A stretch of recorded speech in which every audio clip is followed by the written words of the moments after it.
My girlfriend talks in her sleep. She's been saying the most horrible things recently. I'm infatuated with her, utterly infatuated, and it wasn't at a healthy level, far from it. I would think about her every moment she was away. I would sometimes sit on my couch and just stare at my phone, waiting for her to text. I'd tell myself, don't contact her. Don't. It will come off as too strong. But then I'd still find myself clicking her name on my contact list before my inner voice would continue. You don't want her to know how desperately smitten you are with her. It's unattractive. It will scare her off. No, you must wait for her to call you this time. But it was excruciating and exhausting, almost unbearable. I once heard that the ancient Greeks believed that falling madly and irrationally in love with somebody was a curse that you would wish upon your enemies. I could never understand what they meant. After all, isn't falling head over heels in love the ultimate goal nowadays? But now that it's happened to me, I have to say, the ancient Greeks were right. This is a curse. I was barely in control of myself, almost as though my infatuation with her had possessed me. The two of us were sexually active together, but still in the dating phase. We were at that make or break era of a blossoming relationship where we'd either have the talk and formally be in a relationship, or we'd start to slowly drift apart, the latter of which I don't think I'd be able to cope with. Honestly, I wouldn't be able to. Almost everything about her captivated me. The way she held her hand over her mouth when she laughed, how she'd caress the pendant of her necklace when she was frightened, how she'd twirl her hair on her finger when she was excited. All of it. Her smell, her smile, her eyes. Yeah, I know. It probably makes you sick reading about it. I feel the same way. I was never the hopeless romantic type. But now, I can't stop fantasizing about her.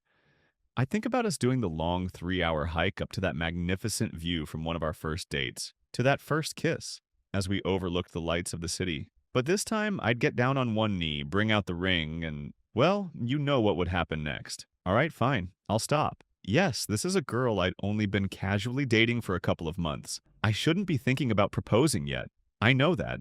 I'm just barely able to control myself any longer. I feel as though I'm losing power over the decisions I make. And that brings me to why I'm here writing this out at the moment. It started with the first real thing that troubled me about her. We'd never actually spent a night together. No matter how late she was over, once either of us showed signs of being tired, she'd up and leave. She wouldn't leave awkwardly or in anger. Just a casual kiss goodnight, a smile, and a call me soon. It was something I didn't really even notice the first few times she did it. But after almost 8 weeks of dating, it was becoming strange. I'd have to ask her about it. It took drinking almost an entire bottle of wine before I had the courage to do it. She looked almost defeated when I asked and lowered her eyes in embarrassment. I knew this talk would come eventually, she started. She took in a deep breath with a long, drawn-out exhale. Recently, she paused again. I've started talking in my sleep. She shook her head in embarrassment. It's called somniloquy. I looked it up. I shrugged and laughed out loud. My demeanor seemed to say, "That's it? No, Stephen. Listen," she said. She wasn't laughing. "It's bad. It's completely out of control. It's not just random words or gibberish. It's horrible. I say horrible, disgusting things." She was starting to raise her voice, breath heavy, and tear up. I approached her and held her. I told her it couldn't be that bad. I told her to spend the night. I told her she was probably exaggerating. I was wrong. That night she stayed at my house. But she warned me of something before falling asleep. "Whatever you do, don't wake me up. It makes me really scared and disoriented if that happens. And don't respond to me. Just ignore it." I nodded and agreed. "If it becomes too much," she continued, "just leave the room and sleep on the couch. I won't mind." I told her not to worry about it. I told her that it wouldn't be a big deal. I told her I wouldn't leave to the couch. I'd stay beside her in the bed. But I was wrong. I couldn't even last one night.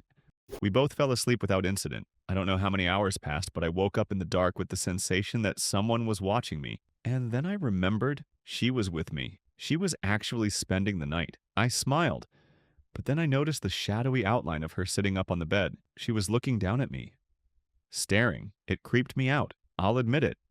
Her posture was entirely different. It was as though it wasn't even her at all. Then she spoke. It wasn't her voice that I heard. It was much lower and gravelly, like something out of a horror movie. "I'll chew the skin from your bones," she said. I froze. At first, I just kept looking at her. This was not at all what I expected. I thought it would be more like the way Tourette's is often portrayed, just random swearing and shouting. I honestly thought to myself, what will I do if she attacks me right now? What if she really does try to chew the skin from my bones? But then she just lied down and went back to sleep. I was creeped out. I tried to lie back down and ignore her, but struggled. I couldn't even close my eyes without thinking, maybe she's sitting up again and staring at me. And then one time I rolled over to look at her, and she was. Her face was pressed right towards mine.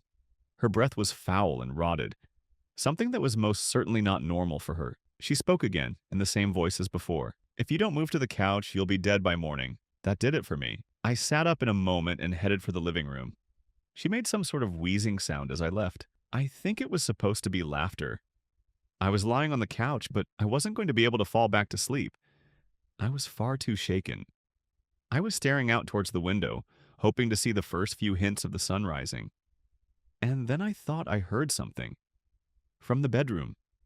I listened, and then I heard it again. "Stephen." It was that same low and gravelly voice. It sounded like a witch. I tried to just ignore it at first, but then it continued. "Stephen." Still, I said nothing. "I know you can hear me, Stephen. You're awake now. Why don't you come back into the bedroom?" The voice barely sounded human. "Or maybe you'd prefer if I come to you." I still didn't say anything. I was told not to. But I listened. If I heard her start walking towards the bedroom door, I'm not even joking, I would have run right out of the apartment. But she had asked me not to respond to her sleep talking. So I didn't. And then I heard her once more. "Sorry if this spoils your plans." She began laughing. "The two of you were supposed to walk that trail again." She started. I wasn't even remotely prepared for what she'd say next. "You'd both be so tired when you'd reach the top. You'd look over the city. Then you'll get on one knee and bring out the ring." She began laughing. And that's when I realized this wasn't just a problem with sleep talking. It was something much more. Something supernatural. I had never told anybody about my proposal fantasy. There was simply no way she could have known about any of it. This was no longer about merely talking in one's sleep. This was about possession. I can't go back into the bedroom.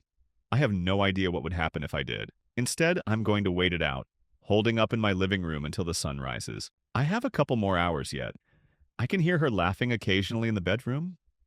It's still not her voice. Still that same low-pitched cackle. But as I sit on my couch writing this out, here's what scares me the most. Maybe my infatuation and utter obsession with her wasn't normal. I said before that I felt like I was losing control of myself. More so I believe than the typical falling in love story. I fear that the infatuation I felt was the entity slowly taking control of me. Of it controlling my thoughts, fears, ambitions, and anxieties. Maybe once I become completely absorbed, a transfer would occur and she would be free of it. I know I should leave. That I should open the front door, get in my car, and drive away from here. But I can't. I can't leave her. I've already lost control. I'm infatuated with her. Utterly infatuated. Share your opinion in the comments and subscribe to the channel so you don't miss more stories.